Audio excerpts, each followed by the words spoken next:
Hello दोस्तों, welcome to my YouTube channel geography world.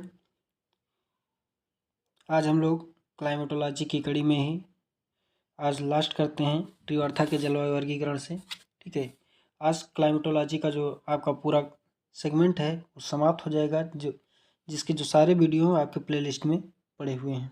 ठीक है, प्लेलिस्ट से आप सारे वीडियो देख सकते हैं। ठीक है, अब इसके बाद हम लोग शुरुआत करते हैं ट्रिवार्था के जलवायु वर्गीकरण से, जो कि काफ़ी इम्पोर्टेंट है। ठीक है, आप लोग को से एग्जाम में पूछा भी जाता है। ठीक है, कि त्रिवार्था का जो जलवायु वर्गीकरण है वो किस प्रकार है या किसके समान है या त्रिवार्था के जलवायु वर्गीकरण और कोपेन के जलवायु वर्गीकरण में क्या भिन्नता है। ठीक है, तो ये चीज़ हम लोग आज देखते हैं कि कितनी समानता है, कितनी भिन्नता है, क्या चीज़ें हैं।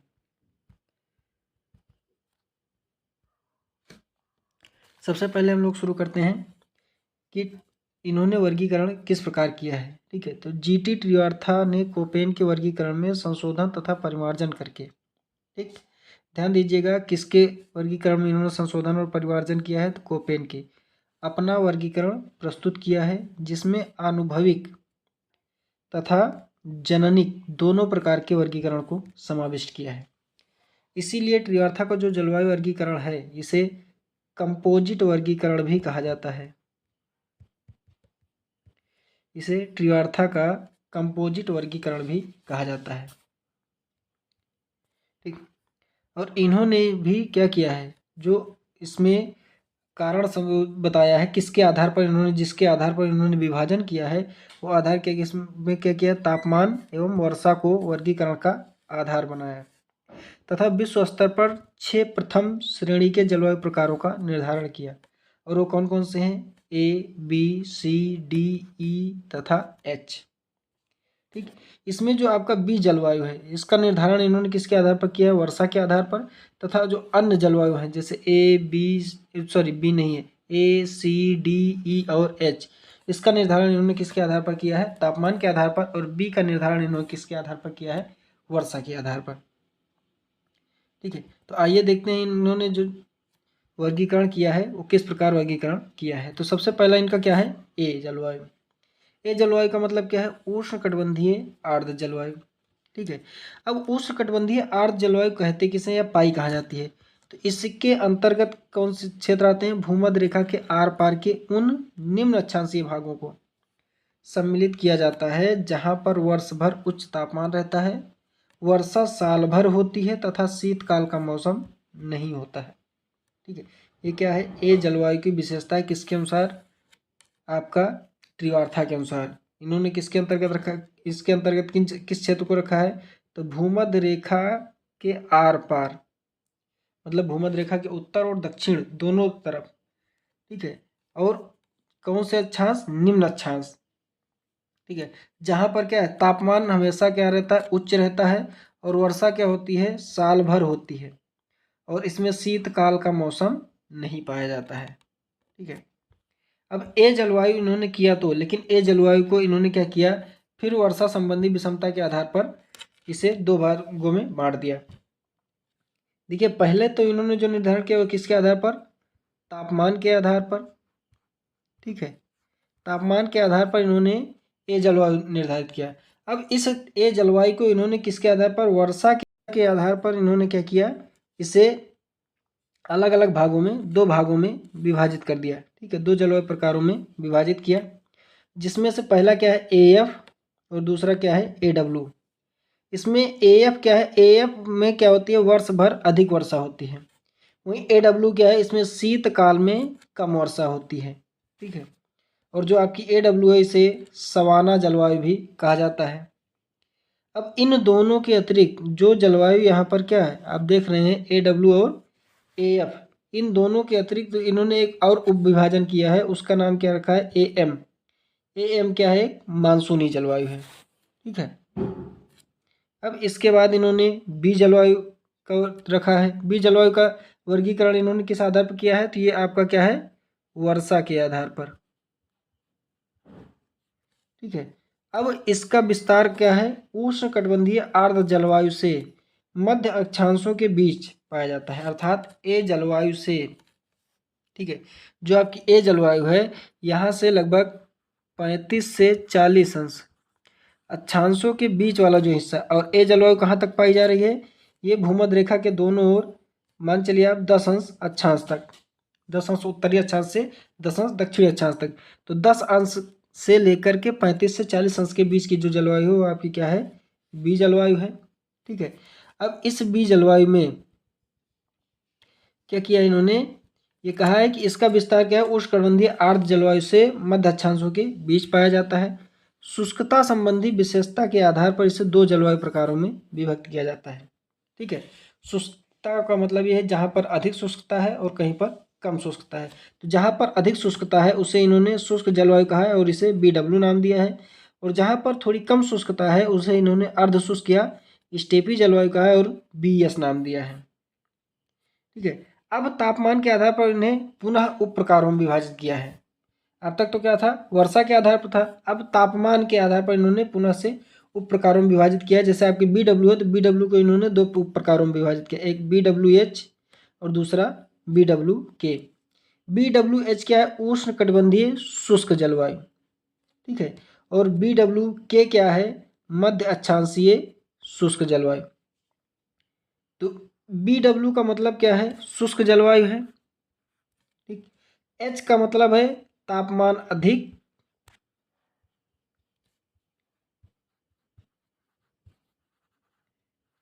ठीक है, और K का मतलब है तापमान कम।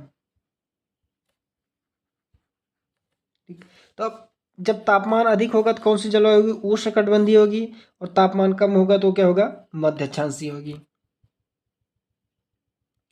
ठीक है, अब तीसरा जो इनका विभाजन है, ठीक है, तीसरा विभाजन का मतलब ये, पहले BW का विभाजन इन्होंने दो भागों में कर दिया, BWH और BWK। अब फिर BS का भी इन्होंने दो भागों में विभाजन किया, BSH और BSK।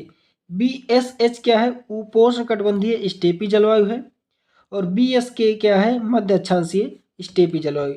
BS का मतलब क्या है, स्टेपी जलवायु, और H का मतलब क्या है, तापमान, और K का मतलब है कम तापमान। ठीक है, तो कम तापमान मध्य अक्षांशों में होगा या फिर उपोष्ण अक्षांशों में या उष्ण क्षेत्रों में होगा। ठीक है, तो उपोष्ण अक्षांश का मतलब क्या है, उष्णकटिबंधीय क्षेत्र आप जिसे कह सकते हैं, या ऐसे क्षेत्र जो क्या है, नीचे वाले हिस्से में है, जो निम्न अक्षांश की ओर अधिक है, वो आपके उपोष्ण कटिबंध है, और जो निम्न अक्षांशों से ऊपर की ओर आपके मध्य अक्षांशी है। ठीक, तो इस प्रकार इन्होंने इसे चार भागों में विभाजित किया। फिर इसके बाद इन्होंने, देखिए यहाँ पर एक नोट लिखा हुआ है, उष्ण शुष्क जलवायु तथा शीत शुष्क जलवायु की सीमा का निर्धारण सबसे ठंडे महीने की 32 डिग्री फ़ारेनहाइट की समताप रेखा द्वारा होता है। ठीक है, जैसे भाई दो शुष्क जलवायु है, एक आपकी क्या है, उष्ण है, ठीक, और एक क्या है, शीत है। तो दोनों का अलगाव कैसे करेंगे, मान लीजिए एक क्षेत्र है, यहाँ पर दोनों जलवायु हैं, एक तरफ उष्ण है, ठीक है, यहाँ पर मान लीजिए क्या है, शीत है, और ये क्या है, उष्ण है। इन दोनों का अलगाव आप किस आधार पर करेंगे, कैसे आप डिसाइड करेंगे कि कहाँ तक उष्ण है कहाँ तक शीत है। ठीक है, इसके लिए उन्होंने एक रेखा का निर्धारण किया, और वो रेखा क्या है, समताप रेखा के रूप में है। ठीक है, समताप रेखा के रूप में है, और वो समताप रेखा कितने तापमान को प्रदर्शित कर रही है, तो 32 डिग्री फ़ारेनहाइट, या इसे आप कह सकते हैं 0 डिग्री सेंटीग्रेड। ठीक है, तो ये जो तापमान है आपका, इसी के आधार पर शीत शुष्क जलवायु और उष्ण शुष्क जलवायु का निर्धारण किया जाता है। इसके बाद आपकी है सी जलवायु, जिसे मध्य अक्षांशीय आर्द्र जलवायु भी कहते हैं। इस जलवायु के अंतर्गत शीतकाल छोटा तथा सामान्य होता है। ठीक है, इसकी विशेषता क्या है, सी जलवायु की मध्य अक्षांशों में यहाँ पर शीतकाल छोटा होगा और सामान्य होगा, ना तो बहुत ठंडा होगा ना ही बहुत गर्म होगा। ठीक है, और यहाँ पर शीतकाल पाया जाएगा लेकिन कम समय के लिए, जैसे 2 महीने के लिए, 1 महीने के लिए, या 3 महीने की। ठीक, इस प्रकार की जलवायु यहाँ पर पाई जाएगी। इसमें इसमें क्या किया है आपका, टिवार्था ने 3 जलवायु प्रकारों में इसको विभाजित किया है। ठीक है, अब 3 जलवायु प्रकार कौन कौन से हैं, पहला क्या है, CS। ठीक है, CS क्या है, उपोष्ण कटिबंधीय उप आर्द्र जलवायु। ठीक है, जिसे ग्रीष्मकाल शुष्क होता है। ठीक है, यहाँ पर जो आपकी जलवायु है ये उपार्द्र जलवायु है और इसमें क्या है, ग्रीष्मकाल शुष्क होता है। ठीक है, अर्थात यहाँ पर ठंडी में ही वर्षा होती है। और ये किस प्रकार की जलवायु है, तो ये रूम सागरीय जलवायु है। दूसरा क्या है, सी ए क्या प्रदर्शित कर रहा है, उपोष्ण कटिबंधीय आर्द्र जलवायु। ग्रीष्मकाल क्या होगा, उष्ण होता है। ठीक है, सी एस और सी ए में अंतर क्या है, सी एस में क्या था, उप आर्द्र थी, और सी ए में क्या है, आर्द्र है। और सी एस में क्या थी, ग्रीष्मकाल शुष्क होता था, और सी ए में क्या है, ग्रीष्मकाल उष्ण होता है। ये कैसी जलवायु है, ये चीनी तुल्य जलवायु है। ठीक है, सी बी जिसे मध्य अक्षांशीय सागरीय जलवायु भी कहा जाता है। ठीक है, और इसमें शीतकाल क्या होता है, ग्रीष्मकाल, शीत ग्रीष्मकाल होता है। ठीक है, जो ग्रीष्मकाल है वो आपका ठंडा है। इसे पश्चिमी यूरोप तुल्य जलवायु कहा जाता है। ठीक, ये आपका सी वाले पार्ट का विभाजन है। अब चौथा विभाजन जो इनका है, यो डी जलवायु, जिसे सूक्ष्म तापीय जलवायु भी कहा जाता है। यह जलवायु क्या है, उच्च मध्य अक्षांशों में पाई जाती है। उच्च मध्य अक्षांशों का मतलब ये है कि ये आपका लगभग 60 से 65 अंश, ठीक है, या 55 अंश, 50 अंश, ये वाला जो क्षेत्र है ये आपकी डी जलवायु वाला हिस्सा है। ठीक है, ये उच्च मध्य अक्षांशों में पाई जाती है। यहाँ पर क्या है, ग्रीष्म काल में पछुआ हवा तथा शीतकाल में ध्रुवीय हवा से प्रभावित होती है। ठीक है, ये जो आपकी जलवायु है, ये गर्मी के मौसम में यहाँ पर क्या होगी, पछुआ हवा चलेगी। ठीक है, क्यों, क्योंकि गर्मी के मौसम में क्या होता है, डोल्ड्रम की पेटी यदि उत्तरी गोलार्ध में है तो उत्तर की ओर खिसकेगी गर्मी के मौसम में, और दक्षिणी गोलार्ध में, दक्षिण गोलार्ध में गर्मी के मौसम में दक्षिण की ओर खिसकेगी, जिससे इन अक्षांशों में क्या होगा, पछुआ पवन की पेटी आ जाएगी। और जब ये शीत ऋतु आएगी, उत्तरी गोलार्ध में शीत ऋतु आएगी तो ये दक्षिण की ओर जाएगी, तब दक्षिणी गोलार्ध में क्या होगा, ग्रीष्म ऋतु होगी। तो ये जो आपकी डोल्ड्रम की पेटी है नीचे खिसकेगी, तो ये जो आपकी पेटी है पछुआ पवन है और नीचे की ओर आ जाएगी, तो यहाँ पर ध्रुवीय पवनें चलने लगेंगी। ठीक है, तो ये ऐसी जलवायु है जहाँ पर पछुआ पवनें और ध्रुवीय पवनें दोनों एक साथ पाई जा रही हैं। ठीक, अब तापीय विषमता के आधार पर, तापीय विषमता के आधार पर इसे निम्न प्रकारों में विभक्त किया जाता है। ठीक है, वो प्रकार कौन कौन से हैं, तो सबसे पहला है डी ए। डी ए का मतलब है आर्द्र महाद्वीपीय जलवायु। ठीक है, सबसे गर्म महीने का जो तापमान होता है वो 22 डिग्री सेंटीग्रेड से ऊपर होता है। देखिए ध्यान दीजिएगा, महाद्वीपीय जलवायु है वो भी कौन सी, आर्द्र है, इसका मतलब वर्षा होती है। और सबसे गर्म महीने का जो तापमान है वो 22 डिग्री सेंटीग्रेड से अधिक होता है। ठीक, ये डी ए की विशेषता है। अगली है आपकी डी बी। डी बी क्या है, आर्द्र महाद्वीपीय जलवायु। ये भी आर्द्र महाद्वीपीय जलवायु ही है, लेकिन इसमें सबसे गर्म महीने का जो तापमान है वो 22 डिग्री सेंटीग्रेड से कम है। डी ए में सबसे गर्म महीने का तापमान 22 डिग्री सेंटीग्रेड से अधिक था, और डी बी में सबसे गर्म महीने का तापमान 22 डिग्री सेंटीग्रेड से कम होता है। यही दोनों अंतर है डी ए और डी बी में, बाकी दोनों क्या है, सेम है। अब अगली है डी सी। डी सी क्या है, उप ध्रुवीय जलवायु, जिसमें ग्रीष्मकाल क्या होता है, छोटा होता है। ठीक है, अब अगला क्या है डी डी, जिससे ये भी क्या है, उप ध्रुवीय जलवायु है, जिसमें सबसे ठंडे महीने का जो तापमान होता है वो -38 डिग्री सेंटीग्रेड से कम होता है। ठीक, अर्थात ये ध्रुवों से नीचे वाली जलवायु है, जिसमें जो सबसे ठंडा महीना होगा, मान लीजिए जनवरी सबसे ठंडा महीना है। ठीक है, तो जनवरी का जो तापमान होगा वो -38 डिग्री सेंटीग्रेड से कम होगा।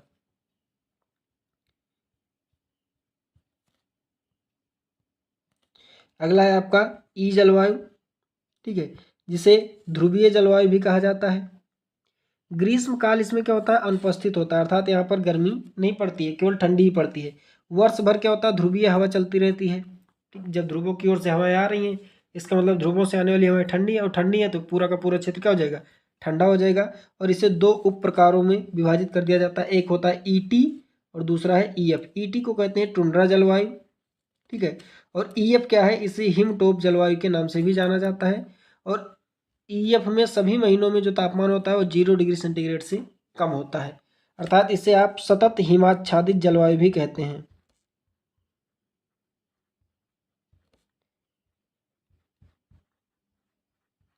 ठीक है, इसे सतत हिमाच्छादित जलवायु भी कहते हैं। और सबसे लास्ट जो इनकी जलवायु प्रकार है वो क्या है, एच जलवायु। ठीक है। एच जलवायु ट्रिवार्था ने इसे क्या किस प्रकार की जलवायु बताया, तो ये आपकी पर्वतीय जलवायु है। ठीक है, तो पर्वतीय जलवायु को इन्होंने एक अलग रूप दे दिया है, जिसे एच जलवायु के रूप में इन्होंने प्रदर्शित किया है। ठीक है, और जिसका तात्पर्य यह है कि ये पर्वत के ऊपरी हिस्सों पर जो पर्वतीय क्षेत्र हैं, जैसे आपका ये पर्वतीय है, तो इन क्षेत्रों में पाई जाने वाली जलवायु क्या होगी, आपकी एच जलवायु होगी। ठीक है, ये क्या है, कहीं इस पर अक्षांशों का प्रभाव तो पड़ता है, लेकिन ये अक्षांशों से कहीं अधिक ऊंचाई के कारण इसमें परिवर्तन हो जाता है। ठीक है, ये मान लीजिए कोई भी क्षेत्र है जहां पर वो 20 अंश अक्षांश के श्रेणी में है। ठीक है, इसमें जो आपकी जलवायु होगी वो कौन सी होगी, इसमें बी टाइप की जलवायु होगी। ठीक है, अब बी टाइप की जलवायु तो है, ठीक, लेकिन यदि यहाँ पर क्या है, एक काफ़ी ऊंचाई पर स्थित पर्वत है। ठीक है, तो इस पर्वत के कारण यहाँ पर ईटी और ईएफ जैसी जलवायु का निर्माण हो जाएगा। ठीक है, तो इसलिए इस क्षेत्रों को के लिए इन्होंने एक अलग जलवायु प्रकार निर्धारित किया है, जिसे इन्होंने एच जलवायु कहा है। ठीक, तो ये रहा आपका ट्रिवार्था का कंपोजिट वर्गीकरण। ठीक है, अब आपका क्लाइमेटोलॉजी का पूरा सेक्शन समाप्त हुआ। ठीक है, हम लोग अब नए टॉपिक की शुरुआत करेंगे। ठीक है, नए सेक्शन की शुरुआत करेंगे। अब आप लोग बताइए, कमेंट में बताइए कि किस सेक्शन की शुरुआत किया जाए। ठीक है, धन्यवाद। और जो आपका वीडियो है, इसका पीडीएफ आपको टेलीग्राम के चैनल पर मिल जाएगी, जिसका लिंक आपको डिस्क्रिप्शन बॉक्स में दे दिया जाएगा।